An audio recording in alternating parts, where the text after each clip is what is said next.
주께 가까이 우리 찬양 들으시고 우리 두 번째 강의 시작하도록 합니다.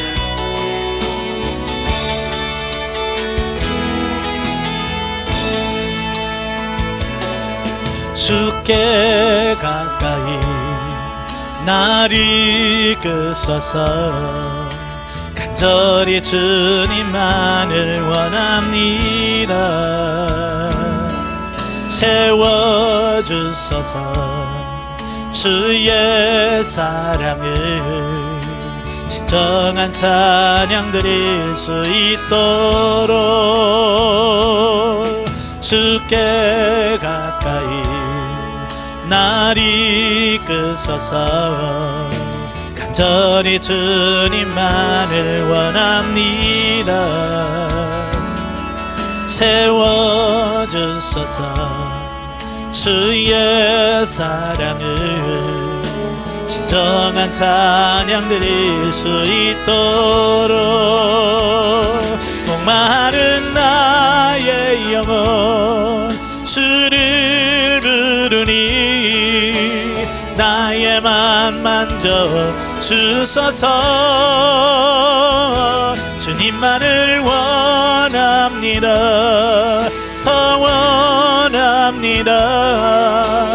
나의 맘 만져 주소서. 아멘. 기도하겠습니다. 은혜로우신 아버지 감사합니다. 오늘 두 번째 시간 영성과 인간에 대한 부분을 나누기를 원합니다. 하나님께서 우리의 지각을 열으셔서 알게 하시고 생각나게 하시고 깨닫게 하옵소서. 시종을 맡겨오며 예수님의 이름으로 감사하며 기도합나이다. 아멘. 예, 입문과정 11페이지 보시면 제2장 영성과 인간에 대한 부분을 같이 나눠보도록 하겠습니다. 영성을 하려면 중요한 게 많은데 그 중에서 인간을 제대로 아는 게 중요한 거예요. 인간이란 뭐냐? 라는 질문은 아마 인간의 모든 역사만큼 아주 길죠.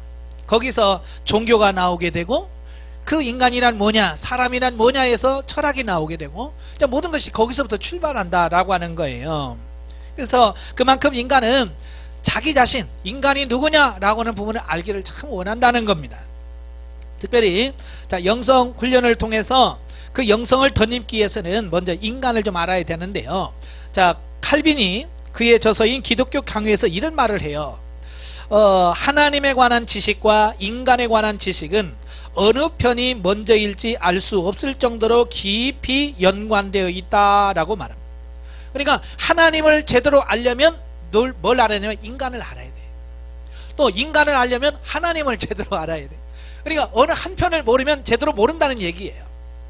그러니까 많은 분들이 하나님에 대해서 알기를 막 하고 신학을 합니다. 그런데 왜 하나님에 대해서 제대로 모르느냐?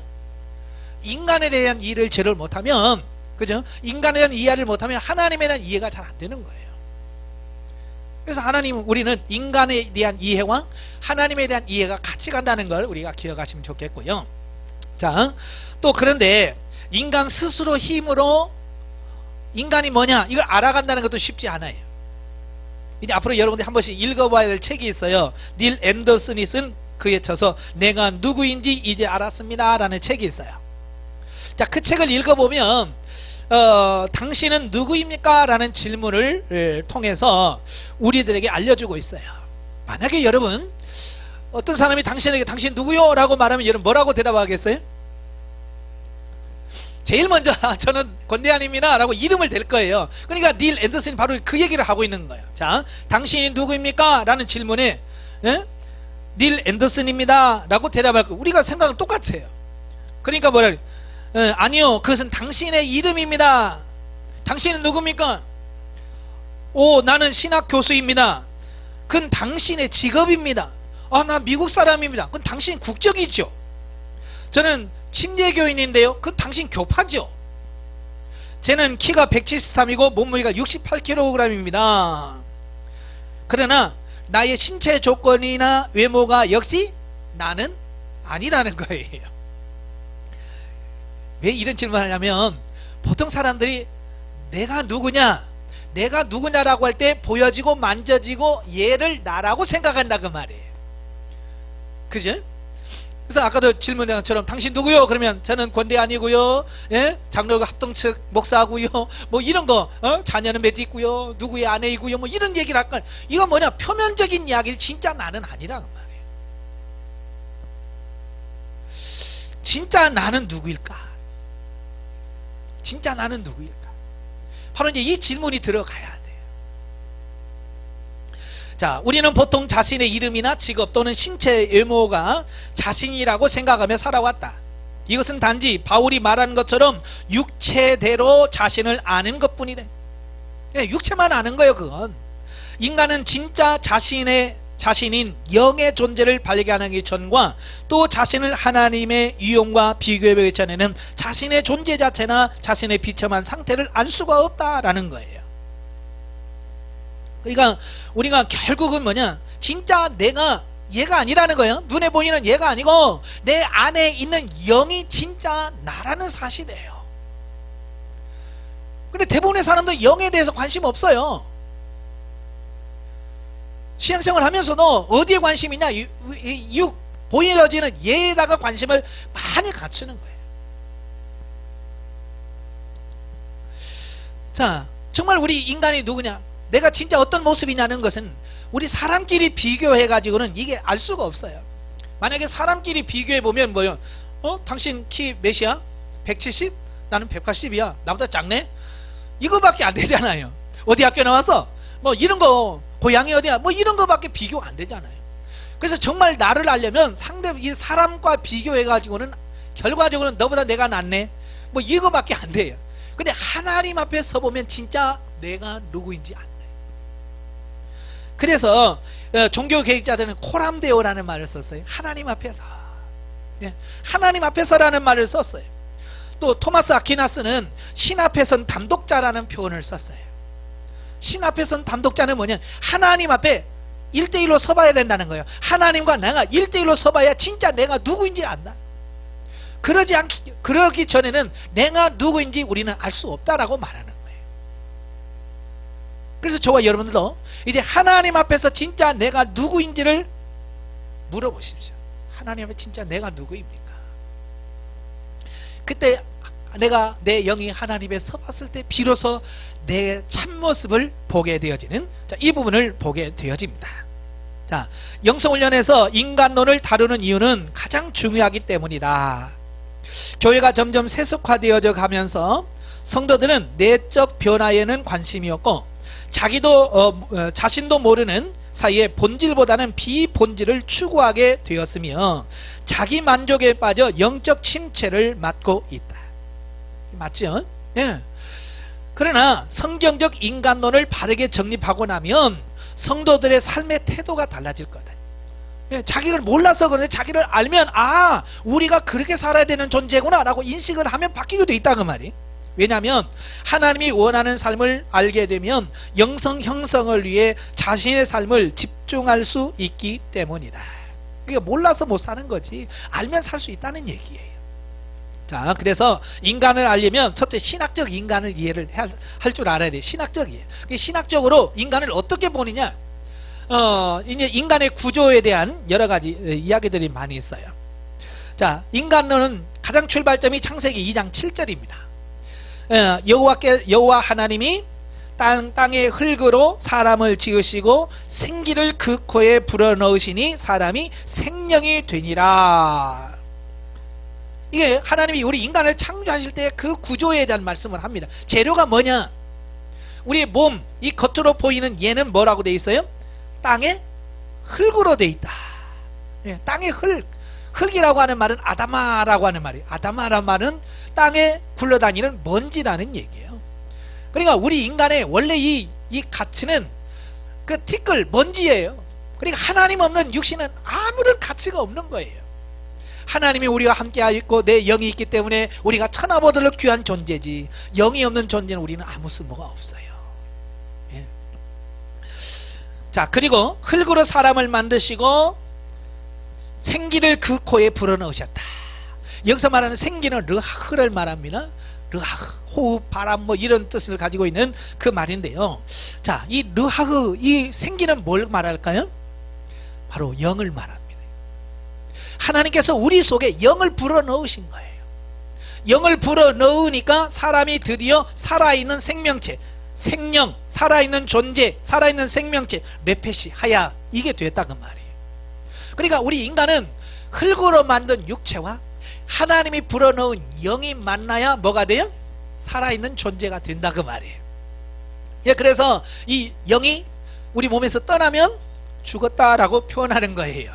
그러니까 국어사전에 보면 죽음이라는 게 뭐냐, 영과 영이 분리되어지는 걸 죽음이라고 우리 국어사전에 보니까 그렇게 되어 있더라고요. 그러니까 내가 살려고 있으면 영이 붙어 있어야 돼. 영이 내 안에 있어야만 내가 살아있는 거예요. 그래서 구약 신약 성경에도 구속함을 받는 성도들을 이전 상태와 비교하면서 말하면서 또 성도 자신을 묘사하거나 성도의 성결한 삶을 권면할 때 다양한 인간론적 용어들을 쓰고 있습니다. 그러니까 그냥 인간이라는 말만 쓰면 참 좋은데 아주 다양하게 인간을 묘사하고 있다 그 말이에요. 고린도전서 7장 34절에 보면 몸과 영이라고 표현하고, 또 고린도후서 7장 20절에 보면 육과 영, 또 데살로니가 5장 23절에 보면 영과 혼과 몸, 고린도후서 4장 16절에 보면 겉사람, 에베소 3장 16절에 보면 속사람, 또 에베소 4장에 보면 옛사람과 새사람, 골로새 3장 9절 10절에는 옛사람, 새사람이라는 표현을 쓰고 있어요. 자, 이렇게 성경에서는 이 인간에 대해서 다양하게 이야기를 하고 있어요. 그래서 복잡한 거예요. 그래서 신학자들이 이런 걸 다 종합해 가지고 인간이 도대체 인간이 어떤 구조로 형성됐나 라고 해서 첫째 이론론이 있습니다. 이론론. 그러니까 이론론을 주장하는 뭐는 뭐냐, 성경에서 영혼, 몸 등의 다양한 인간론적 표현이 쓰여졌을 때는 인간의 각 구성 요소를 가리키는 것으로 보지 않고 다만 다양한 수사학적 표현을 빌려서 통전적 혹은 전인적 인격을 지칭하는 것으로 보아야 한다는 이론입니다. 그러니까 뭐 영혼, 몸, 속사람, 겉사람 다 얘기했지만 이건 그냥 표현일 뿐이지 인간은 하나다. 예. 인간은 하나로 구성되어 있다. 뭐 영혼은 나눌 게 없다. 그냥 하나다. 자, 이 이론론은 인간을 지나치게 단순화한 이론으로서 전인적인 인간을 이해하는 데는 도움이 되나, 성경에서는 영과 몸 또는 영과 육 혹은 영혼과 육체, 혼과 육, 마음, 육신 등으로 서로 다른 인간의 부분을 가리켜 표현하고 있는 부분을 이론론으로서는 설명하지 못한다는 단점을 가지고 있어요. 그러니까 쉽게 야 하나야 쉽죠. 그런데 이런 다양한 표현들이 하나님께서 왜 그렇게 쓰셨을까? 그걸 이해를 설명하라 그러면 뭐 하나님 마음이겠지 뭐, 그냥 쓰고 싶었나 보지 뭐, 이렇게밖에 해석이 안 되는 단점이 있다 그 말이에요. 분명히 하나님은 우리가 축자 영감이라고 하잖아요. 축자 영감이라고 하는 것은 뭐예요? 글자 하나하나에 하나님의 영감이 들어져요. 그러니까 그 성경을 쓸 때 그 단어 하나하나에 성령이 감동하셨어요. 그러니까 그렇게 글자를 쓰도록 성령께서 역사할 이유가 있다 그 말이에요. 이유가. 근데 이론론을 따지다 보면 그 축자 영감이 무색해져 버리는 거예요. 그런 장단점이 있다라는 거예요. 아시겠죠? 자, 그 다음에 우리가 잘 아는 이분설이죠. 자, 이분설은 전통적인 개혁주의의 교리신학자들이 가지고 있는 견해로서 인간은 본질적 구성요소를 가진 존재로서 두 부분, 물질적인 부분과 비물질적인 부분, 즉 몸과 영으로 구성되어 있으며 혼과 영 사이에는 본질에 있어서나 기능에 있어서 어떠한 존재적 차이도 없다라고 주장하는 설입니다. 그러니까 눈에 보이는 가견적인 부분과 보이지 않는 불가견적인 부분, 자, 이 두 부분으로 나뉜다. 우리 인간은 두 개로 형성이 되어 있다라고 말씀을 하고 있어요. 그래서 이 분설 지지자들은 실제로 우주에는 오직 두 가지 본질, 즉 물질과 비물질만이 있을 뿐이라고 주장을 합니다. 자, 그래서 혼과 영은 서로 다른 본질일 수 없으며 혼과 영은 개념상 서로 교환하여 사용할 수 있는 단어로 본다. 자, 이게 이분설의 주장입니다. 그래서 우리 한글 개역 성경을 보면 혼이라고 하는 글자로, 원문에서 혼이라고 하는 글자를 영어로 번역을 해놓은 게 참 많아요.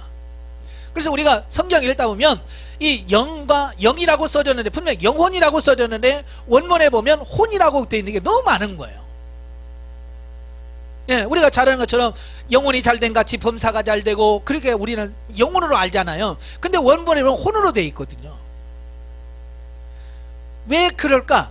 바로 이분설적인 사고를 가진 사람이 번역을 하다 보니까 분명히 영과 혼에 대한 구분이 없어요. 이분설은 같이 보기 때문에 혼이라고 써야 되는데 그냥 영으로 써버리는 거예요. 영혼으로 써버리는 거예요. 그러니까 이런 부분을 그 영적인 삶에서 이렇게 바라보면 그 부분이 문제점이 많이 발생하게 되는 거예요. 아시겠죠? 네, 그래서 이건 비물질과 물질로 이렇게 나뉘어지는, 자, 이 부분을 보게 됩니다. 그래서 이 이분설에는 혼과 영을 그냥 같은 걸로 봐요. 혼과 영. 자, 그런데 칼빈을 보면 칼빈의 주장은 약간 달라요. 자, 보통 몸, 혼 이렇게 돼 있다고 우리가 이분설로 이해를 하잖아요. 그죠? 벌써 이제 영과 혼을 하나로 보는데요. 칼빈은 이렇게 봤어요. 몸이 있고요. 이렇게 봤어요. 몸과 혼을 하나로 봤어요. 이분설은 뭐냐? 몸과 영을 하나로 보는 이분설이 있고 몸과 혼을 하나로 보고 영을 따로 보는 이런 이분설이 있어요. 아시겠지? 자, 이런 부분이 있다는 거 우리가 기억하시면 좋겠고요. 자, 중요한 것은 이게 이렇게 이분설로 받아들이면 인격적 부분으로는 이해가 참 쉬워요. 그런데 저는 이분설을 보면서 한 가지 고민한 게 있었어요. 로마서 8장 5절 6절을 보면서 육신의 생각과 영의 생각에 대한 부분을 말씀하시더라고요. 이분설적인 혼과 영이 같은 걸로 보면 그 로마서 8장 5절 6절 말씀이 이해가 안 되는 거예요. 아니, 혼의 생각은 영의 생각이고 혼과 영은 같은 건데 왜 육신의 생각은 그럼 어디서 나오는 거지? 예, 그러면 그 영의 생각은 어디서 나온 거지라는 그 의문을 갖게 돼 있어요. 그래서 그 부분을 이해하려고 참 많이 노력을 했는데 제가 이해가 잘 안 되더라고요. 저희 교단에서도 이분설이 교단에 주장하는 받아들이는 인간론 이해예요. 예. 그런데 저도 그걸 부정하고 싶진 않아요. 인격적인 부분으로 보면 이분설이 맞습니다. 육의 인격, 영의 인격. 인격적으로 보면 이분설이 맞아요. 인격적으로 보면. 자, 그런데 성경 본론으로 들어가 보면 약간 다르다 그 말이에요. 예. 물론 이제 칼빈의 그 주장을 따라서 몸과 혼을 같이 보면 이 육신의 생각, 영의 생각이 이해가 됩니다. 예. 그러니까 이렇게 혼과 영을 같이 보면서도 이렇게 따로 구분해서 본다고 하는 부분은 영 따로 혼 따로라고 하는 부분을 이분들이 이분설을 주장하면서도 인정하고 있지 않나, 저는 그렇게 봐요. 예. 어쨌든 육신의 생각, 여기 영의 생각과 육신의 생각을 차이를 설명할 수 없다라는 한계를 가지고 있습니다. 그러니까 많은 분들이 지금 오해하는 게 뭐냐면 육신의 생각을 영의 생각으로 착각하는 경우가 많잖아요. 그죠? 가끔 보면 내가요 기도하다가요 응답 받았어요 라고 하는데 엉뚱한 얘기 하는 거 보셨어요? 안 보셨어요? 많이 보잖아요. 그죠?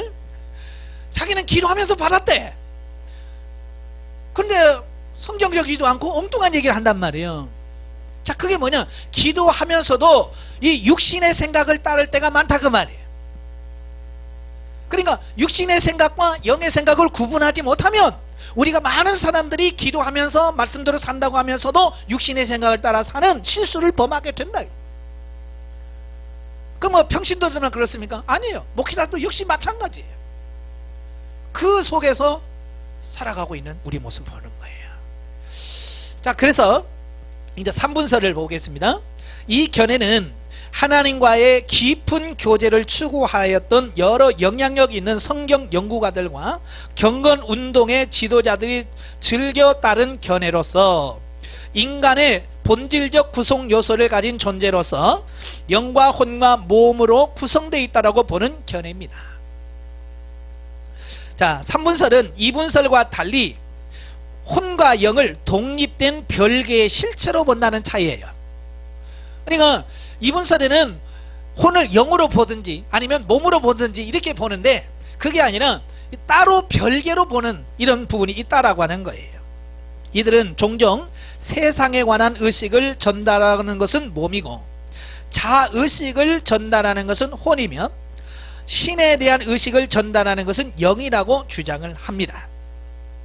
그래서 혼은 육신적 생명을 대표하고 인간의 육신적 지성, 감성, 의지의 자소로 보며, 중생한 성도의 영은 하나님과 깊은 교제를 하는 부분이고 하나님의 뜻을 깨닫고 순종하고자 하는 성향을 가지고 있다라고 보는 겁니다. 저도 이제 처음에 영성훈련 받으면서 이게 뭐지? 라고 했던 게 바로 이런 거예요. 2분설과 3분설 얘기했을 때, 제가 어렸을 때, 제가 초등학교 때 다녔던 교회에서 뭐라고 했냐면, 여러분 3분설 얘기하는 교회는 이단이니까 가지 마시오, 이렇게 배웠어요. 여러분도 그렇게 배운 적 있으신가요?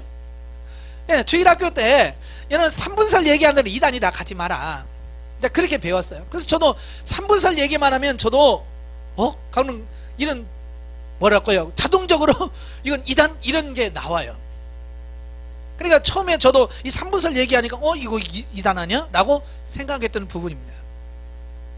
그래서 저도 합동측 목사로서 이 부분에 대해서 고민 많이 했어요.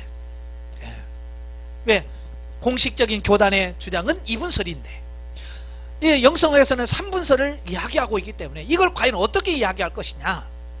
자, 봤을 때 예전에는 2분설, 3분설, 2단, 3단 논했는데 지금은 이건 하나의 견해로만 인식을 합니다.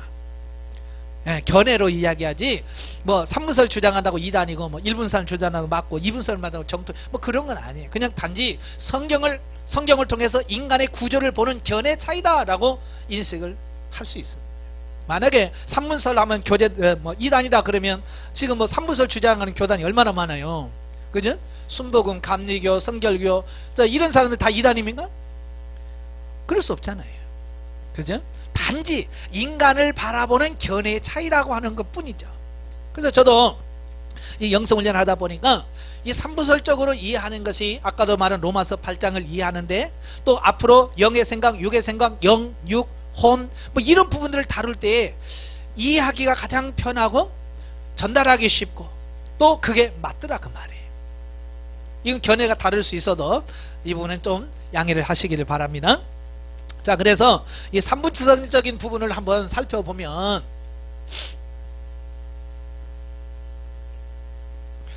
자, 우리 인간을 한번 도표로 한번 그려보겠습니다. 우리 사람을, 이게 사람이라고 보시고요.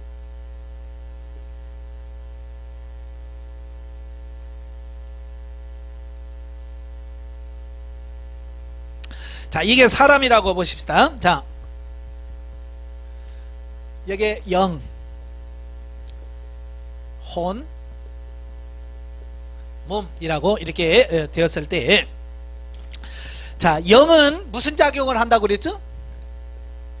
영적 작용을 한다고 그랬어요. 영혼에서는 영적 작용을 해요. 네, 영적인 작용을 합니다. 그래서 이 영은 무엇과 관계 있느냐? 하나님과 관계합니다. 그냥 오직 하나님과 관계할 수 있는 부분은 우리 사람에게 뭐예요?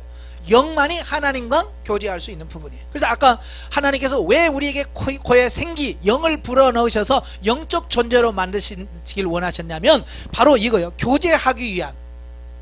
왜? 영이 없으면 교제가 안 되는 거예요. 그죠? 그래서 여러분, 강아지가 뭐 하나님께 기도했다는 말 들어봤어요? 못 들어봤어요? 예? 못 들어봤지? 그냥 예배 시간에 와죠, 개가. 예? 그 유튜브에 보니까 그 개가 기도하는 걸 나오더라고요. 예.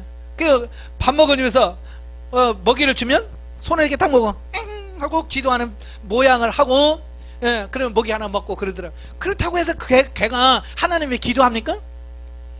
아니죠. 걔는 그렇게 훈련되어진 거예요. 그래야 하나 얻어먹는 거예요. 그러니까 밥 먹기 위해서 기도하는 흉내를 내는 거지. 그 개가 하나님 음식 주셔서 감사하고요, 이런 기도 안 하는 거예요. 왜 못하냐? 그 영이 없어요. 영이 없기 때문에 그들은 본능에 의해 살지 하나님과 관계하지 않아요. 오직 인간만 영을 가지고 있기 때문에 하나님과 관계할 수 있다라고 하는 것을 보게 되어집니다. 그래서 영은 하나님을 의식합니다. 예. 자, 그 다음에 혼이 있죠. 자, 혼은 심리적 작용입니다.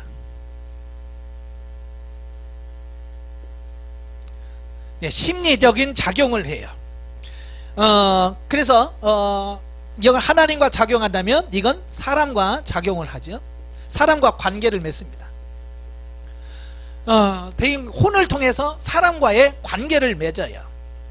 자, 여기 심리적인 작용이라고 하는 부분은 이제 우리 인격적 3요소라고 하죠. 뭐가 있어요?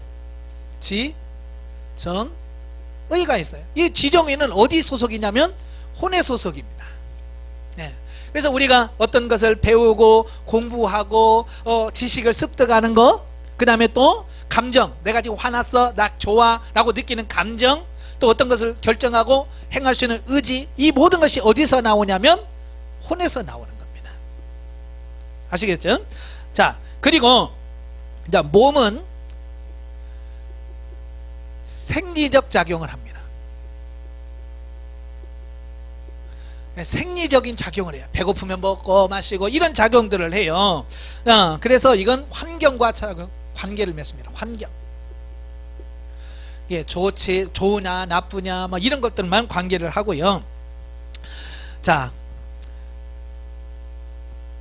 이렇게 되어졌을 때 영은 영적 작용을 한다고 그랬죠. 자, 영도 기능이 있을까요 없을까요?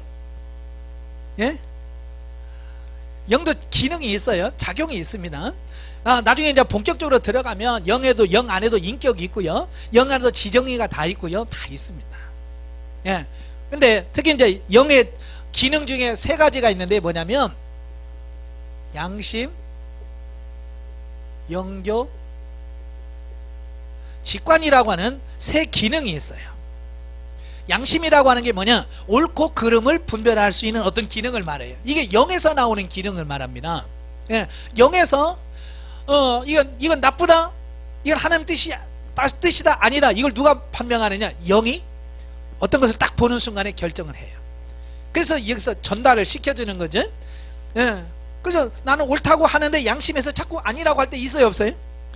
바로 이거 내 생각과 양심이 하나님께 주신 이 영이 주신 그것이 다르기 때문에 나타나는 현상이라고 말합니다. 예, 바로 그건 영의 기능이에요. 그 다음에 영교라는 것은 하나님과 영적인 교제하는 기능을 아까 말한 것처럼 영에서 할 수 있는 거예요. 다른 거 못합니다. 혼에서도 못하고 육에서도 하나님과 못 만납니다. 오직 영으로만 할 수 있어요. 그 다음에 직관이라는 것은 영의 감각기관을 말합니다. 영적인 것을 느낄 수 있는 기능을 말합니다. 그래서 직관이 열리면 영적인 세계를 보고 영적인 세계를 감지할 수 있는 어떤 이런 부분들을 할 수 있는 기능이 바로 영에 있다라고 이렇게 보면 되겠어요.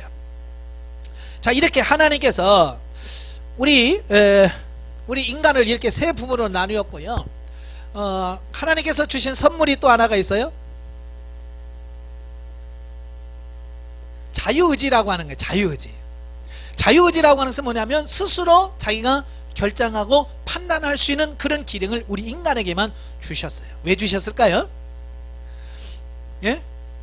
예, 하나님께서는 억지로 막 이렇게 하는 걸 원치 않으셔요. 또 기계적으로 안 하면 안 되는 어떤 그런 상황에서 하기를 원치 않으시고요. 스스로 이 안에서 우러나와서 순종하고 우러나와서 찬양하기를 원하시는 거예요. 뭐 여러분 억지 춘향이라는 말 들어보셨죠? 예? 억지로 막 시킬 때가 있잖아요. 너 용돈 줄게 노래 한번 불러봐 막 이런 거 있잖아요. 설날 같은 데 보면 그냥 용돈 받기 위해서 그냥 하는 거예요. 이건 억지 춘향이라고 차원하는 게 아니에요. 근데 가끔 보면 자발적으로 명절 때 됐으니까 우리 할아버지 할머니들 기쁘게 할까? 그래서 손자 손녀들이 자기들끼리 모여가지고 막 해서 안무를 짜고 막 해가지고 시키지도 않았는데 와서 막 하잖아요. 그러면 할머니 할아버지 어때들이? 예? 지갑 다 열리잖아요. 좋아가지고 예? 바로 이런 거예요. 자원해서 했을 때 기쁜 거예요. 억지로 시켜서 하는 거예요. 그래서 하나님께서 자원해서 하나님의 일을 하도록 하기 위해서 우리에게 자유의지를 주셨어요. 근데 이 자유의지를 잘못 활용한 게 문제죠. 자, 우리 인간은 이게 삼분설로 이렇게 이해할 수 있다라고 하는 것을 보게 되고요. 자, 그러면 이제 우리가 영성훈련 한다고 그랬잖아요. 그러면 영성적인 인간을 이해하면 어떻게 이해를 해야 되나? 자, 15페이지 보시면 세 가지로 우리가 인간을 이해할 수 있어요. 첫째는 창조시의 인간. 하나님이 에덴 동산에서 죄짓기 이전의 인간 상태는 어떤 상태였나 라고 하는 거예요. 창세기 1장 26절부터 28절 또 22장 7절에 보면 피조물 중 하나이면서도 하나님의 형상대로 지음을 받아 하나님과 인격적 교제를 나누는 존재였다. 그러니까 범죄하기 이전에는 우리가 영을 가진 존재로서 하나님과 영적인 교제를 나눌 수 있는 그런 존재로 창조함을 받았다라고 하는 것을 보게 됩니다. 예. 그래서 이 영은 하나님과 교제를 해요. 영은 하나님과 교제를 합니다. 그래서 하나님과 교제하면서 하나님으로부터 전달받은 영적인 지식들, 또 하나님께서 말씀하시는 부분들을 영이 전달받으면 영은 바로 혼에게 전달합니다. 예, 혼에게 전달하면 그 영을 통해서 받은 그 말씀을 혼이 지정의를 통해서 분별하고 느끼고, 예? 그래서 행동에 옮겨서 몸에 지시를 합니다. 그러면 몸이 혼이 시키는 그것을 받아서 그대로 행동에 옮기게 되어 있어요. 자, 예를 들어서 하나님께서 영에게 기뻐해라 그러죠. 자, 신호를 받았어요. 기뻐하라. 그래서 영이 혼에게 전달합니다. 기뻐하라. 왜 지식적으로 왜 기뻐하는지 그냥 감정적으로 이제 느끼잖아요. 그게 느껴. 그래서 막 입이 벌려지고 막 하하하하 웃고, 예? 그래 웃어. 그러면 몸이 움직여서 입을 벌리고, 예? 눈이 감기고 막 이런 과정을 하잖아요. 자, 이게 뭐 0.0001초도 안 되게 그냥 순간적으로 쫙 이루어지잖아요. 그죠? 바로 이게 모든 우리의 인간 모든 전체가 하나님의 말씀대로 따라져지는, 순종하는 단계. 이게 범죄 이전의 상태예요. 이렇게 살았다고 한다면 얼마나 행복하겠어요. 모든 게 하나님의 뜻대로 말씀대로 착착착착착 사라져지고 이렇게 된다면 얼마나 편하고 행복하겠어요. 그게 에덴 동산이 얼마나 행복했겠어요. 자, 문제는 뭐냐? 이 아담과 하와 할머니 할아버지가 이제 범죄할 때부터 문제가 생기는 거예요. 범죄할 때 문제가 생기는 거예요. 분명히 말했죠. 이것을 먹지 마라. 이것을 먹는 날은 뭐 한다고 그랬어요? 반드시 죽는다. 하나님께서 죽는다고 얘기했어요. 그런데 이 아담과 하와가 그 하나님의 그 말씀을 인식을 못했어요. 그래서 먹어버렸어요. 하나님처럼 되고 싶은 욕심 때문에 따먹어버렸어요. 그래서 타락 후 인간, 이게 범죄한 인간이죠. 자, 타락 후 인간의 범죄한 인간의 영은 하나님과의 관계가 단절되어지면서 하나님과 교제할 수 없는 영적으로 죽은 자가 되었다. 자, 중요한 게 뭐래요? 자, 범죄함을 통해서 죽었지요. 죽었다라고 하는 표현은 아예 없어졌다는 얘기가 아니에요. 없어졌다는 얘기가 아니고 단절됐다는 의미예요. 단절.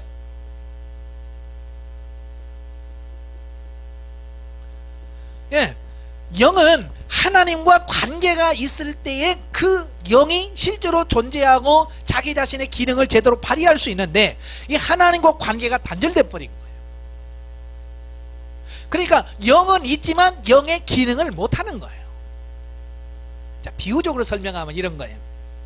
내가 핸드폰을 가지고 있어요. 핸드폰을 지금 쓰고 있는데 핸드폰 그 회사에다가 전화 가지고 나 오늘부터 전화 끊어요. 나 이 핸드폰 안 쓸 거요 라고 말하면 그 회사에서 뭘 알았습니다. 오늘부터 끊겠습니다 하고 정지시켜버리지. 정지시키면 나한테 핸드폰이 있어요. 옛날 전에 쓰던 핸드폰 똑같은 거예요. 그런데 거기서 정지시켜버리면 이 기능 해요 못해요? 못해요. 아무리 여기서 버튼 눌러서 여보세요 해도 안 돼. 이게 신호 가지도 않고 오지도 않은 바로 그 상태를 죽었다라고 표현하는 거예요. 이해가 되시죠? 바로 우리 안에 영이 있어요. 없는 게 아니에요. 우리 안에 영혼이 있지만 그 단절됨으로 말미암아 그 기능이 상실돼 버리는 거예요. 그러니까 있으나 마나요, 영이. 자, 그러므로 자아가 왜곡되어 삐뚤어짐으로 그 인생을 육체와 마음이 원하는 대로 살아서 사람들은 자아 중심의 인간이 되어 육체를 따라 살아가는 삶이 되어버렸다는 거예요. 예.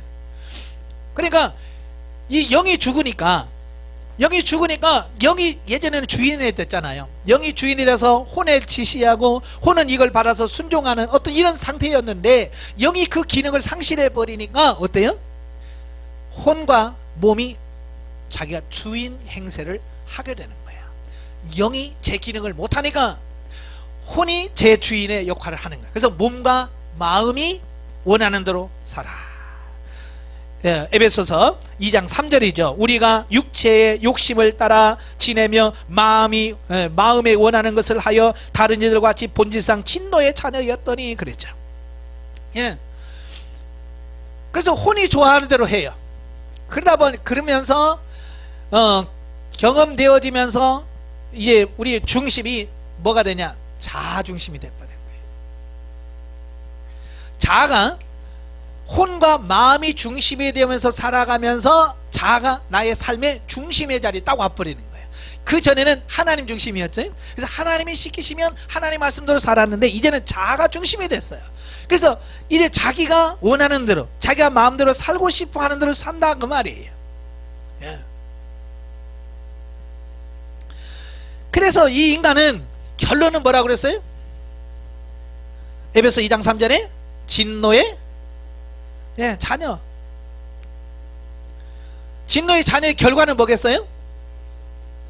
사망, 죽음, 나중에 결국 지옥에서 죽어가는 것일 뿐이에요. 우리 인생은 하나님께서 영원한 행복을 위해서 인간을 창조하셨는데 영이 죽음을 통해서 결과론적으로 우리는 죽고 썩을 수밖에 없는, 지옥 갈 수밖에 없는 존재로 바뀌어버린 거예요. 예. 자, 이게 타락한 인간이에요. 자, 이렇게 살면 우리 인간은 전부 다 뭐가 돼? 인간은 태어나서 지옥. 원래 하나님은 그 의도가 아니었잖아요. 우리를 구원해서 영원한 삶을 주도록 하시려고 하나님의 뜻인 거예요. 그래서 하나님께서 바로 구원 계획 구속사를 적용하시기 시작합니다. 그래서 창세기 3장 15절에 뭘 약속을 해요? 여자의 후손을 약속을 하지요. 내가 너희를 구원하겠다. 그 여자의 후손을 통해서 내가 너희를 구원하겠다라고 창세기 3장 15절에서 여자의 후손의 약속을 하세요. 그 여자의 후손의 언약이 이제 아브라함 때 아브라함의 씨로 이루겠다. 아브라함의 언약. 그 다음에 다윗의 후손을 통해서 오겠다. 다윗의 언약. 그 언약에 따라서 시간이 지나서 결국 이제 예수 그리스도께서 2000년 전에 오신 거예요. 바로 이 구속사에 따라서 예수님께서 오신 거예요. 예수님께서 십자가에, 그래서 이 땅에 3년 반 동안 사역을 하시고 십자가에 못 박혀 죽으심으로 이 모든 것을 완성하셨어요.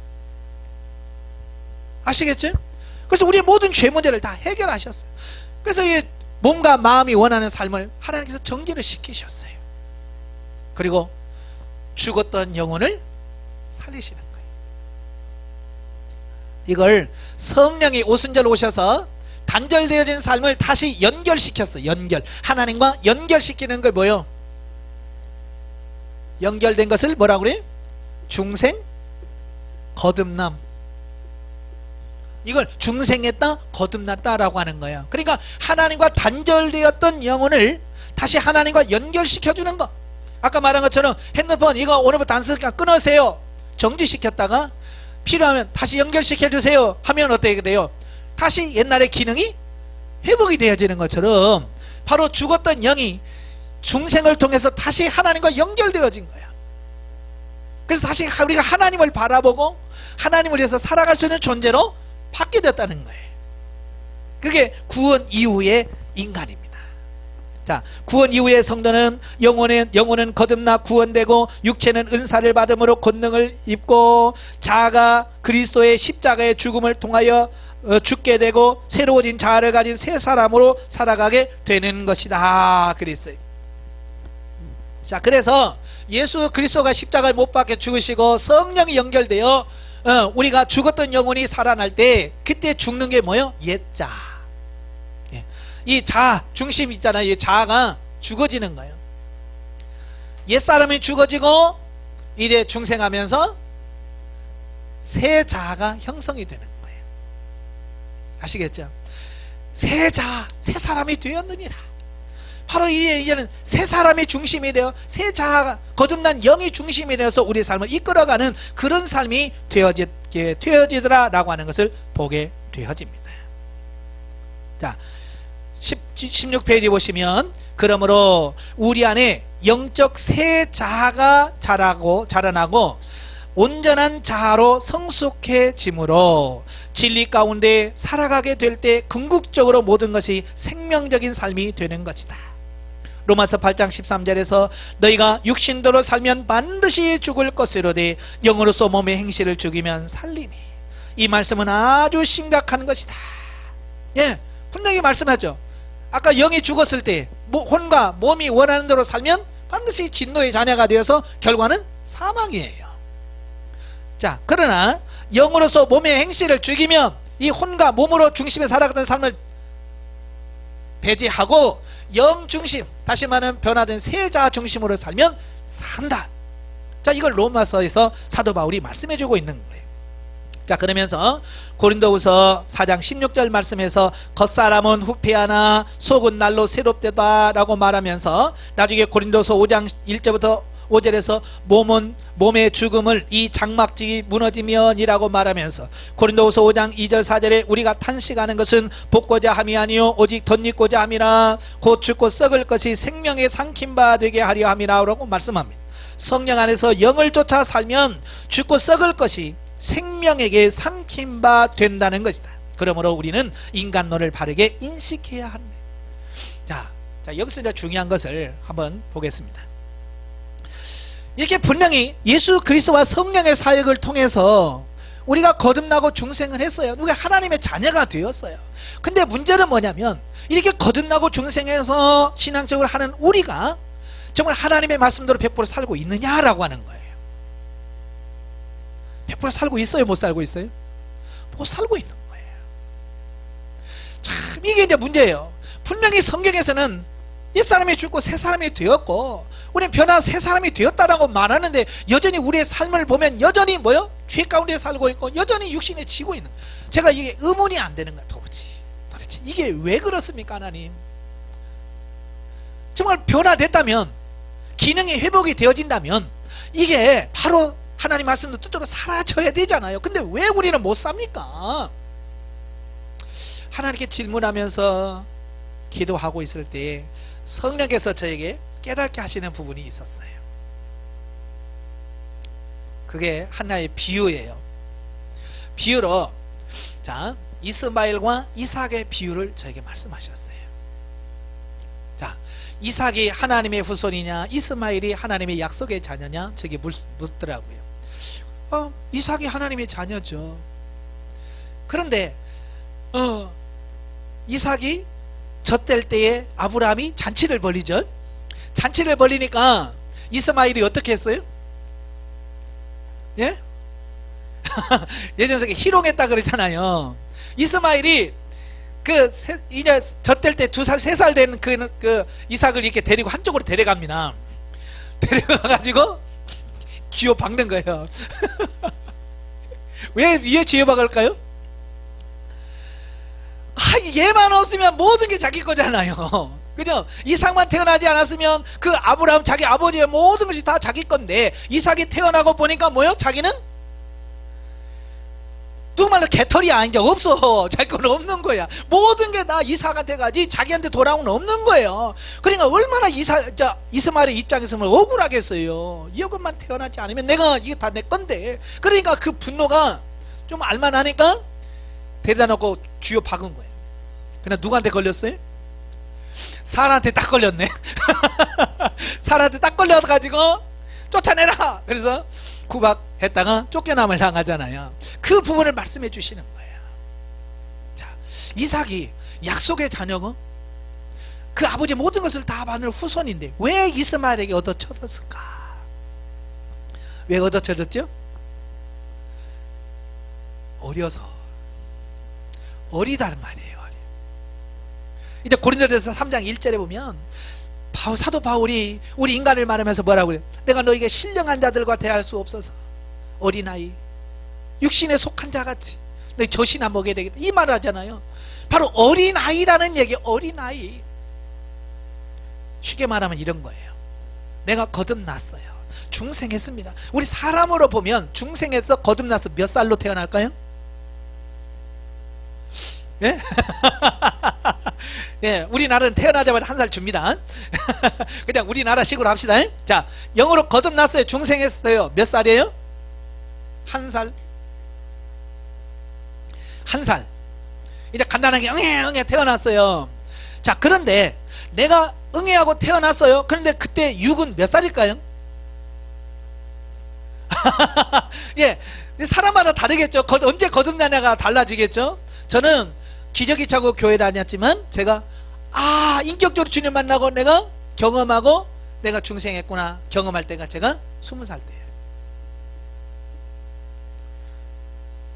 뭐 다 다르기 때문에 뭐 여러분 다 물어볼 수는 없고 그냥 제 경우로 설명하겠어요. 자, 제가 거듭남을 경험했을 때 20살이에요. 그때 내 영의 나이는 몇 살이라고요? 1살. 자, 1살하고 1살짜리 이제 누워서 응애 하는 애하고 20살짜리고 싸웁니다. 누가 이기겠어요? 아니, 영은 힘이 세니까 그 1살짜리가 이기겠지. 아니에요. 이길 수가 없는 거예요. 이게 문제인 거예요. 내가 거듭 안 났어가 아니에요. 내가 거듭 났어요. 중생했어요. 내가 하나님의 자녀가 됐어요. 그런데 내가 영적인 삶을 못 살아요. 그래서 지금 갈등하고 고민하는 거잖아요. 목회자만 고민하는 게 아니고요, 일반 평신도들도요, 나는 왜 이렇게 하나님 말씀대로 안 살아지는지, 나는 왜 술을 끊고 싶은데 이 술이 안 끊어지고, 나는 담배를 끊고 싶은데 담배가 안 끊어지고, 이걸 죄를 끊고 싶은데 이게 안 끊어지는 거야. 막 그것 때문에 고민하고 갈등하는 사람 많아요. 우리는 우습게 집사님 담배 끊어 라고 말할 수 있지만, 담배 피는 사람은 그걸 끊지 못해서 얼마나 이 속에서 답답하고 힘든, 안 되는 걸. 왜? 영이 어리다는 거예요. 사도 바울이 그걸 한 거예요. 고린도 교인들에게 왜 그렇게 싸우고 난리나? 너는 어리니까 어쩔 수밖에 없다는 거예요. 어쩔 수 없다는 걸 그 얘기를 해주는 거예요. 그러니까 영이 계속 성장하지 않고 어려있는 상태로 계속 산다면 결국 우리는 죽을 때까지 거듭나고 중생했음에도 불구하고 육신의 지배를 받아서 살 수밖에 없어. 이걸 사도 바울이 뭐라고 말했냐면 육신에 속한 자.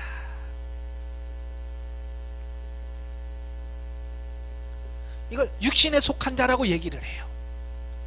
예. 그러니까 거듭났음에도 불구하고 육신이 주인이야. 육신이 주인이라서 육신의 지배를 받고 육신을 따라 사는 거예요. 그러니까 변화가 안 되는 거야. 그러니까 오직 답답했으면 너희가 어떻게 하나님의 자녀인데 왜 너 육신, 예수 안 믿는 사람 육을 따라 사냐라고 사도 바울이 고린도 교회를 책망하는 거야. 육신에 속한 자는 뭐냐? 육신을 따라 사는 거야. 여전히 거듭났음에도 불구하고. 그래서 우리가 예수 믿고 거듭나고 중생했음에도 불구하고 하나님 믿는 삶을 살지 못하게 되는 이유가 영적으로 성장하지 않고 자라지 않으면 어쩔 수가 없는 거예요. 이건 목사라는 타이틀을 붙여도 안 돼요. 영이 성장하지 않은 상태에서는요 안 됩니다. 여러분, 자, 아까 설명드렸죠? 이삭, 이건 아브라함의 후손이에요. 명예 다 그다 붙여줬어요. 너는 후계자예요. 다 붙여줘도 어리니까 안 되는 거야. 3살짜리가 16살짜리고 아무리 뭘 해도 싸움 상대가 안 되는 거야. 어디다 터질 수밖에 없는 거예요. 마찬가지예요. 내가 목사라는 타이틀을 써서도 영이 어리면 육의 지배를 받고 육이 시키는 대로 할 수밖에 없는 거야. 그래도 조금 성장한 사람은 그래도 절제하면서 삽니다. 그러나 육이 워낙 강하고 영이 어린 사람은 목사가 돼도 성범죄합니다. 물질의 욕망 따라가요. 아시겠죠? 우리는 왜 목사인데 왜 그러지? 라고 말할 수 있죠. 예. 영이 어리면 육이 원하는 대로 따라갈 수밖에 없는 거예요. 그래서 영성훈련은 뭐냐? 다른 게 아니에요. 육의 나이를 줄일 수 있어요? 여러분, 육의 나이 줄일 수 있어요, 없어요? 나 그랬으면 참 좋겠어요. 나 지금 56인데 확 줄여서 난 25. 아, 젊게 살면 좋겠다. 얼마나 좋겠어. 근데 이건 불가능해요.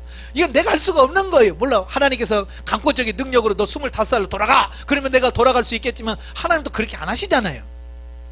결국 육을 이길 수 있는 방법은, 육신을 어떻게 줄일 수 있는 방법이 없고요, 결국 영을 자라게 하는 방법밖에 없어요. 아시겠지? 제가요, 이 사도 바울의 서신을 보면서 자라라, 자라야 한다, 자라가야 한다, 성장해야 된다, 이런 얘기들이요 예상외로 많습니다. 왜 사도 바울이 그 서신을 쓰면서 그리스도의 분량까지 자라가야 된다, 어린아이로 나오면 안 된다, 계속 그 얘기를 하냐면 이걸 아는 거예요. 이 원리를 아는 거예요. 왜 거듭나고 중생에서도 왜 어린아이 같이 왜 그렇게 사는지를 아니까 결국은 뭐예요? 육체의 나이를 줄일 수는 없는 거야.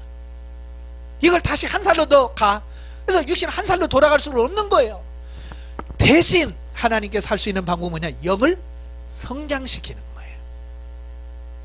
그래서 육신과 대등하게 성장시키거나, 아니면 육신보다도 더 훨씬 더 성장 성숙시키면, 이제 육신이 영의 지배를 받고, 처음에 하나님께서 천지 창조하실 때 만들었던 그 하나님은 영은 혼을 지배하고 혼은 몸을 지배해서 이 모든 우리 영, 혼, 몸 전체가 하나님 말씀에 순종하는 존재로 바꾸시는 거, 이게 영성훈련이에요. 그래서 첫 상담을 통해서 우리가 상담하면서 제일 먼저 한 게 뭐냐면 이걸 가르쳐 주는 거예요. 지금 당신의 영의 나이가 몇 살이다, 이걸 가르쳐 주는 거예요. 이걸 가르쳐 주면 여러분들이, 야, 내가 왜 그렇게 고민을 했는지, 왜 그 죄 문제 하나 해결 못해서 왜 내가 거기서 뱅뱅뱅 돌고 있는지를 알게 되는 거예요. 아, 내가 그랬었구나. 아시겠죠? 그러면서 영성훈련은 다른 게 아니에요. 오직 영을 성장시키는 거예요. 영을 성장시키는 거. 예. 그래서 영성훈련이 필요해요. 그래서 이 과정에는, 성장의 과정 속에는 여러 가지 힘든 훈련의 과정이 있지만, 영이 성장을 하게 되면 그 하나님께서 우리에게 누리려고 주시려고 했던 그 평안, 안식, 이 모든 것이 다 주어집니다. 성장을 하면. 성장해야 되겠어요? 안 해야 되겠어요? 해야 되겠죠? 예, 어린아이처럼, 목사가 됐음에도 불구하고 아직 어린아이처럼 그렇게 환경 가지고 질질 짜고, 예? 몸 아프다고 질질 짜고 돈 없다고 질질 짜고 하는 그런 어린아이 수준에서 머물면 안 되고요, 돈이 없어도 감사할 줄 알고, 환경이 어려워도 하나님 때문에 감사하고 기뻐할 수 있는 어떤 그런 삶이 되셔야, 수준 높은 삶이 우리가 성장해야만 그게 가능하다라고 하는 거예요. 여러분, 집에 가서 2살짜리에게 야, 성숙한 삶을 살아, 그럼 2살짜리가 성숙한 삶을 살겠어요? 못 산다고. 너는 옷이 안 맞나 보다. 그래서 2살짜리가 양복을 쫙 맞춰가지고 구두까지 딱 해서 모자까지 딱 씌워서 완전히 신사복을 딱 입혀놔서, 그런다고 걔가 신사로 삽니까? 그 본질이 어린아이인데 어린아이처럼 행동할 수밖에 없어. 만약에 여러분 그 2살짜리에게 그렇게 해놔봐요. 웅덩이 가서 덤부덕 하면서 뭐 옷이 주변에 뭘 알겠어요. 그냥 둘러서 비비는 거지. 왜? 모르는 거야. 분별이 안 되니까. 그러니까 교회에서 직분자를 세울 때 정말 중요한 게 뭐냐면 영적인 나이를 보고 직분자를 세워야 되는 거예요. 근데 현대 교회에서 영적인 이런 나이를 보고 수준을 보고 직분자를 세우느냐, 이거 아니에요. 솔직히 말해서 저와 여러분이 목사 안수 받을 때에 이거 보고 안수 받으셨어요? 이거 체크해보고? 아니에요. 그러니까 목사가 되고 목회를 하면서도 힘들어하고 여전히 죄 가운데서 막 갈등하고 고민하는 이유가 뭐냐? 성장하지 않은 상태에서 내가 목사라고 하는 틀을 딱 받으니까 나도 힘들어. 지금 나 혼자 살기도 힘든 판인데 거기다가 또 힘든 성도들 붙여주니까 이건 죽을 맛이야. 그러니까 이런 거예요. 사람이 좀 성장한 상태에서 동생 맡겨놓으면 쉽잖아요. 그런데 이 지도 어려운데 거기다가 동생 맡겨놔봐요. 그렇잖아요. 옛날 시골에서는 그 형제들이 많았잖아요. 뭐 5, 6, 7, 뭐 이건 기본이었잖아요. 보면 어때요? 위에가 밑에 보고 밑에가 밑에 보고 이러잖아요. 제일 부러운 게 뭐냐면 좀 나이 차이가 좀 있는 누나가 있는 친구들이 그렇게 부럽더라고요. 왜요? 누나가 다 챙겨줘. 예? 나는 중학교 때 자취했거든요. 이 누나 있는 동창들은요, 누나가 밥 해줘, 다 해요. 근데 누나 없는 우리는 내가 밥해 먹어야 되고 내가 빨래해야 되고, 참 그 누나 있는 그게 얼마나 부러운지. 저는요, 제 위에 형이 3살 차이가 있고요, 제 밑에 3살 밑에 여동생이 있어요. 저희 어머니는 항상 저를 제 밑에 동생을 맡겼어요. 왜? 형은 안 보거든.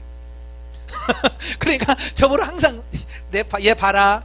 아기 때부터, 제가 기억날 때부터 보면 늘 저는 동생 손잡고 밭두렁에 가서 동생이 배고프다고 울면 동생 데리고 질질 끌고 그 밭두렁으로 가는 거야. 그러면 고추가 얼마나 커요? 보이나? 거기서 막 불러면 막 그러면 애기 울어. 그러면 밭두기 가서 젖 먹이잖아요.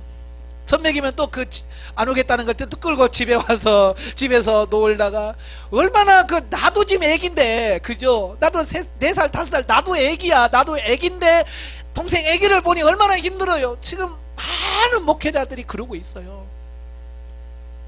자기도 애기인데 애기 맡겨놓으니까 서로 힘들어. 저도 그 생활을 해봐서 알잖아요.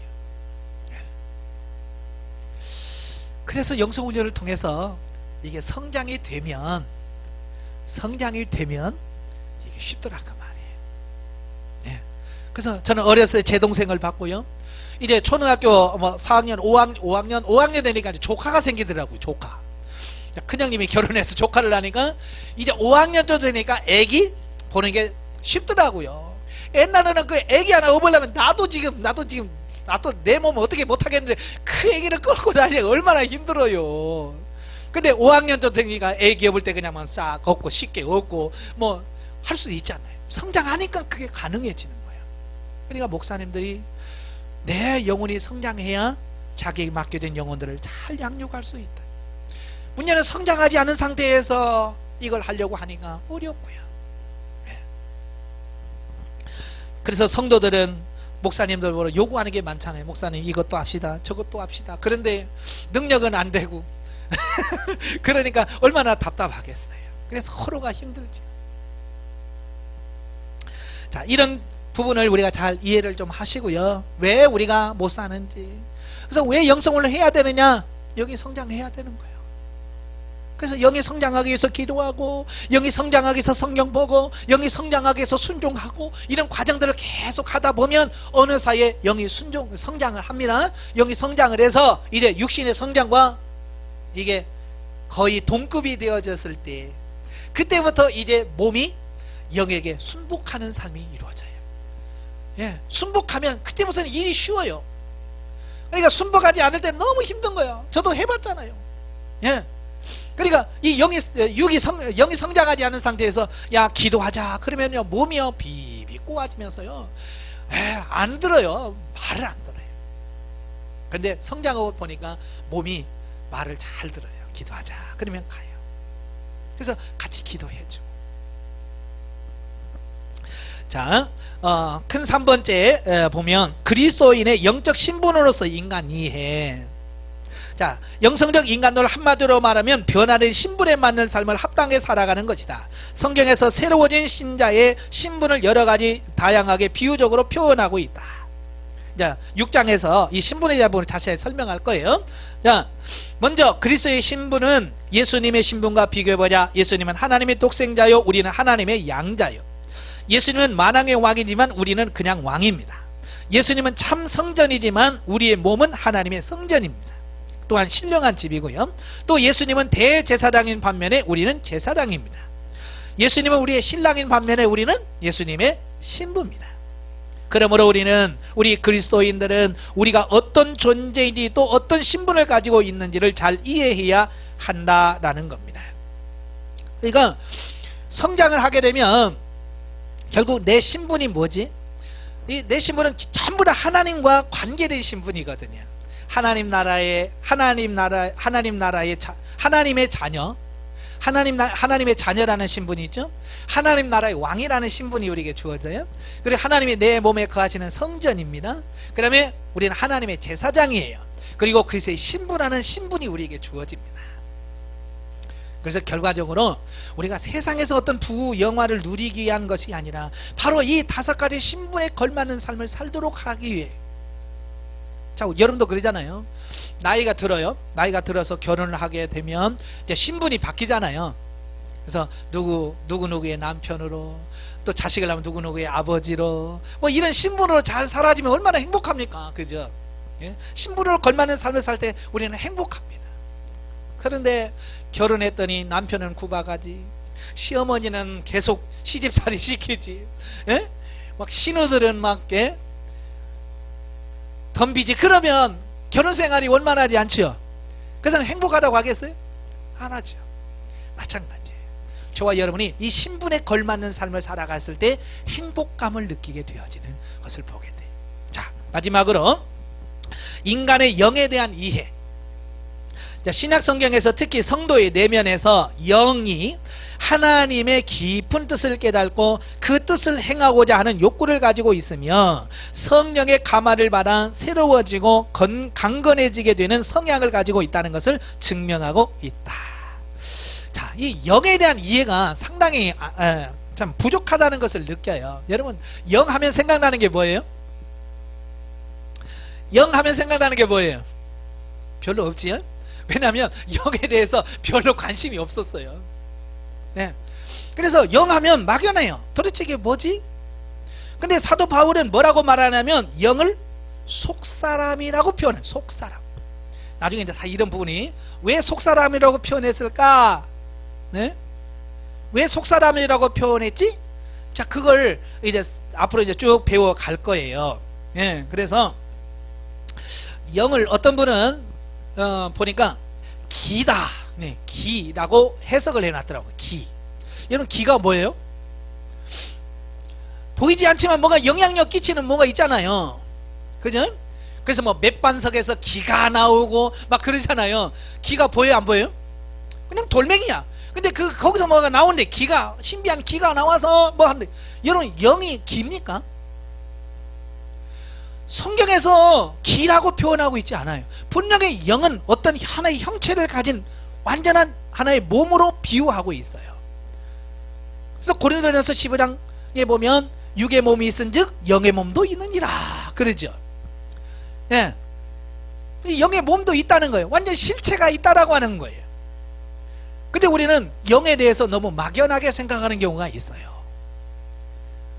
한철아 박사가 쓴 기독교 철학사인가요? 그 교의사인가? 거기 보면 어거스틴의 말을 인용하면서 이런 말을 해요. 플라톤 철학의 지식론을 이용하고 있다. 플라톤주의에 있어서 인식론을 따라 눈에 있어서 보는 힘과 영혼에 있어서 이성과를 비교하고 있다. 육체가 눈을 가짐과 같이 영혼도 눈을 가진다. 육체의 눈으로 보는 것 같이 영혼도 본다. 육체의 눈으로 인식함 같이 영혼의 이성으로 인식한다. 그런데 마음의 눈이 병들어 있고 악화되어 있다. 그러므로 시력을 얻기 위해서는 우선 믿어야 한다. 이게 누구예요? 어거스틴의 말을 그대로 인용한 부분이에요. 그러니까 어거스틴은 우리의 영혼을 막연하게 생각하지 않고요, 영혼에도 뭐가 있다고요? 눈이 있다. 영혼에도 귀가 있다라고 이야기를 하고 있어요. 근데 지금 우리는 눈이 감겨져 있어요. 영의 눈이 감겨서서 보질 못합니다. 영의 귀가 막혀서 듣지를 못합니다. 자, 그게 문제라 그 말이에요. 그래서 이제 이 영성 훈련을 통해서 구체적으로 우리 영의 이런 기능들을 회복해 가는 것, 이게 굉장히 중요하다라는 거예요. 아시겠죠? 그래서 앞으로 이제 여러분들이 이제 훈련에 가다 보면 이제 영의 눈들이 열립니다. 영의 귀가 열려요. 예. 그래서 이제 하나님께서, 성령께서 어떻게 우리를 이끄시는지 그런 부분들이 확연하게 깨달아지고 알아져져서 성령의 인도하심을 따라 움직여지고 사라져지는 저와 여러분이 되어져 갈 거예요. 예. 그것이 하루아침에 되는 게 아니라 훈련을 통해서 이루어지는 겁니다. 자, 거듭난 성도의 영은 성령의 도우심으로 성도의 변화된 신분을 인지하며 자신과 하나님의 깊은 사정을 알아 기도와 예배를 통하여 하나님과 깊은 교제를 나누는 기능들을 한다는 사실을 성경은 가르치고 있습니다. 그러므로 성도는 영성적 삶을 위해서는 자신의 속에 있는 영, 속사람에 대한 특별한 관심과 훈련, 즉 새로워지고 강건하도록 함이 필요한 것이다. 그래서 우리는 영혼에 대해서 영이 성장하고 영이 강건해지도록 우리가 해야 할 필요가 있더라 그 말이에요. 성도의 영은 고차원적이며 또한 인간의 영은 70이요 강건하면 80인 육신의 수명과는 달리 영원하다. 자, 우리 육신은 잘 살아봐야 70이요 강건하면 80이라고 그랬어요. 뭐 요즘 뭐 100세 인생으로 100살까지 산다고 그럽디다마는 100살까지 살아도 정말 사는 게 아니더라고요. 요양병원에 가보면 정말 뭐 저분은 102살이야 그런데 뭐 코에다 호수 꽂고 막 눈만 멍 하고 있는데 102살이면 뭐하고 120살이면 뭐하고, 차라리 일찍 가시는 게 복이 아닌가 이런 생각이 들어요. 그죠?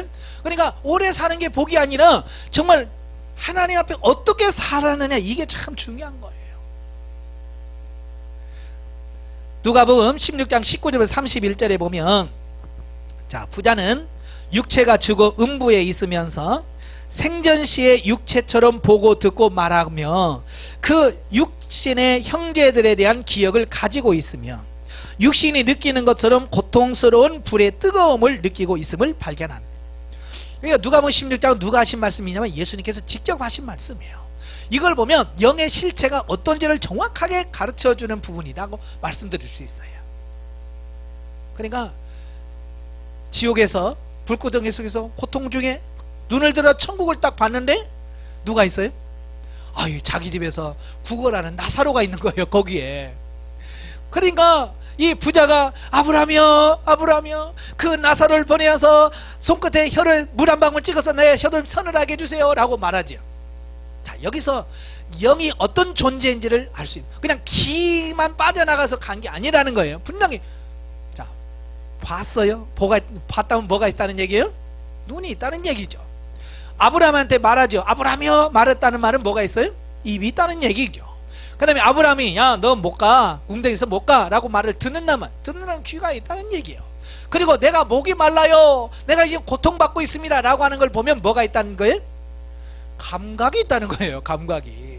만약에 죽어서 뭐 뜨거워도 감각이었다면 지옥 가면 무슨 고통이겠어요, 그죠? 아무 느낌도 없어, 불구덩이 속에서 감각이 없는데, 아니라면 분명히 감각이 있어요. 그래서 내가 목이 마르다, 내가 지금 심이 뜨겁다, 이걸 느낀다는 감각이 있다는 거예요. 그러니까 왜 사도 바울이 그냥 영이라고 말하냐고 속사람이라고 말씀했는지를 아셔야 돼요. 영이 단순한 막연한 관념적인 것이 아니라 실제적이고 사실적이고 진짜로 있다라고 하는 것을 말씀하려고 하는 거예요. 그래서 사도 바울이 그냥 영이라고 말하지 않고 우리의 속사람이라 라고 말했다 그 말이에요. 예, 하나님은 종종 성도들 중에 천국과 지옥을 경험케 하거나 영과 육체가 일시적으로 분리되는 특이한 경험을 통해서 영의 존재를 인식하게 하는데, 이는 우리가 영성적 삶을 살아가는 데 있어서 매우 중요하기 때문이다. 예, 그래서 하나님께서는 이 영과 육을 분리시키면서 경험시켜 줍니다. 그래서 확실하게 이 본체적 분리라고 하는 것은 직접 영과 육이 분리가 되어져서 경험해요. 진짜 영이 있네? 영은 육이 있구나, 내가 진짜 존재하고 있네 라고 하는 것은 분리가 돼서 경험하는 것. 예전에는 이분 다 입신이라고 했어요. 이걸 입신. 그랬죠? 근데 여기는 우리는 본체적 분리다 경험. 예. 제 친구는 교통사고 났는데 자기 영을 봤대. 그러니까 밤새도록 일하고 졸음운전을 한 거예요. 졸음운전을 막 하고 가다가 그냥 그 가로수를 들이박았어요. 와 해가지고 운전석에서 비몽사몽간에 있는데 그 본네트가 있잖아요. 본네트가 확 찌그러졌고 그 본네트 위에 김이 모락모락 나는데 그 본네트 앞에서, 차 앞에서 똑같은 자기가 차 밖에서 차 안에 있는 자기를 이렇게 쳐다보고 있더라는 거예요. 그러니까 똑같은 자기라는 거야. 똑같은 자기가 차 밖에서 자기를 쳐다보고 있더라는 거예요. 자, 그런 경험을 했대요. 또 어떤 사모님은 저에게 와서 그래요. 목사님 제가 그렇게 뚱뚱한지 나도 몰랐어요. 그래서 아니 원래 뚱뚱하신데 그 왜 몰랐을까? 근데 자기는 항상 날씬하다고 생각했대요. 근데 어느 날 이분이 이제 5시간 기도하라고 그러잖아요. 그러니까 막 정말 그 5시간 기도하려고 몸부림치면서 기도하고 있는데 갑자기 자기가 이렇게 누워지더라는 거예요. 막 기도하고 있는데 자기가 오 하면서 누워지더라는 거예요.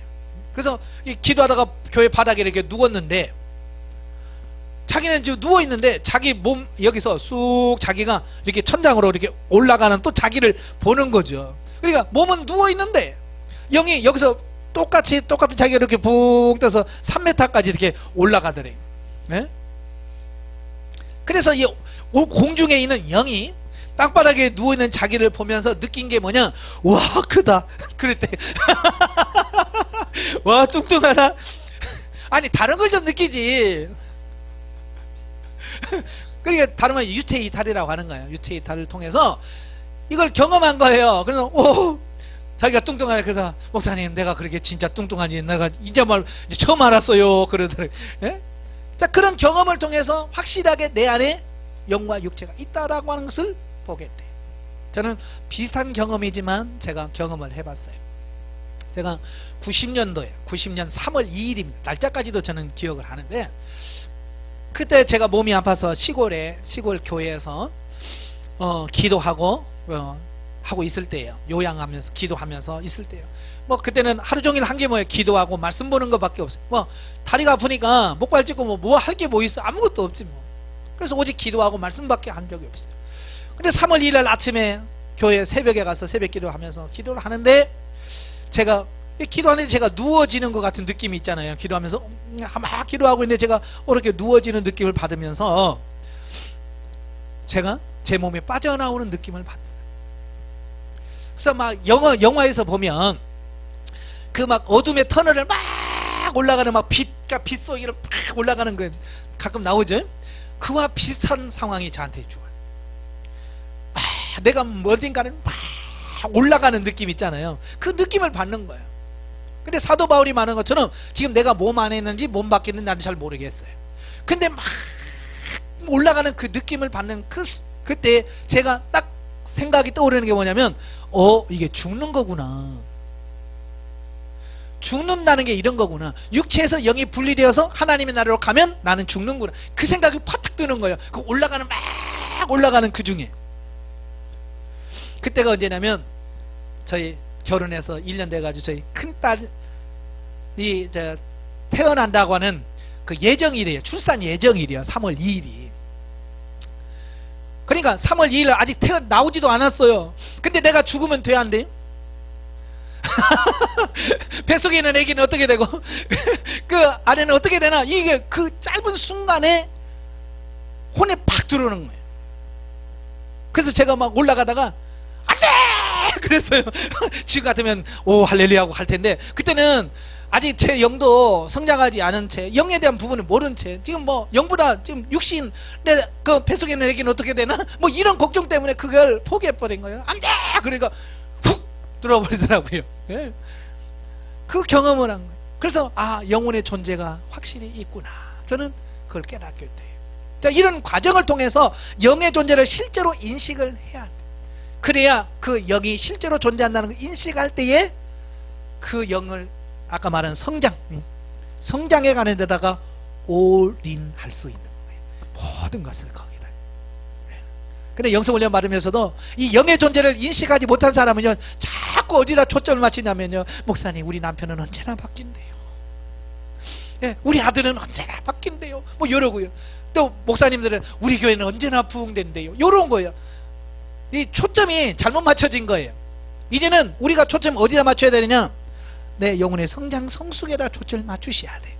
우리 성장에 가다 보면 때가 되면 하나님께서 교회도 개척하게 하시고 성도들로 붙여주시기도 하시고 이끌기도 하시고 그 하나님께서 하실 거예요. 그럼 우리는 단지 성령께서 이끄시는 대로 순종만 하면 되는 거예요. 이스라엘 백성들이 하나님의 명령을 따라 출애굽을 하잖아요. 출애굽을 하면 낮에는 구름 기둥이 그들을 인도하고 밤에는 불 기둥이 인도해요. 이스라엘 백성들은 걱정할 거 없어. 그냥 아침에 일어나서 구름이 떴나 보면 구름이 떴어. 그러면 짐 싸자. 그래서 짐 싸서 가면 돼. 그 다음 구름이 멈추면 야 천막 쳐라, 여기서 살아야 되겠다. 그래서 사는 거야.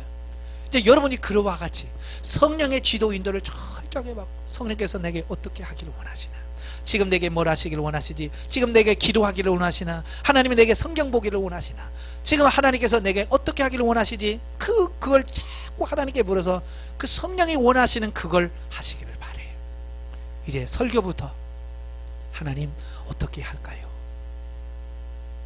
그래서 성령께서 말씀하신 대로 순종해가는 훈련을 하십시오.